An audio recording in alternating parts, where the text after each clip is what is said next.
hata law dakhalu juhra dhabb, hata kama wataingia katika shimo la yuru, hata kama wataingia katika shimo la mburukenge, la dakhaltumuhu, basi na nyinyi mngeliingia shimo hilo.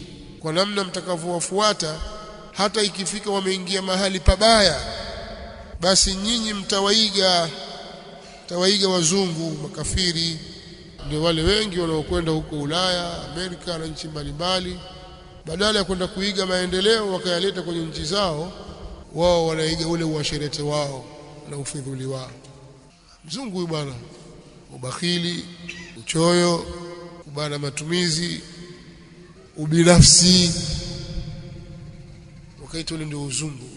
Kuka watu hawataki kukusanyika na watu. Yale ya maana hasa watu hawaiji, sio wote, wengi wao wakaiga kunywa pombe, levi kweli kweli, kunywa mawhisky kwa sababu ya uzungu, na kufunga matai, kuvaa 3 piece. Mtu kutoka Ulaya na 3 piece akakunya kibanda cha makuti na briefcase yake, ndio uzungu huo. Uzungu hataki mchezo bwana. Sio nataka elimu, tuletea mambo ya masuti na 3 piece hapa.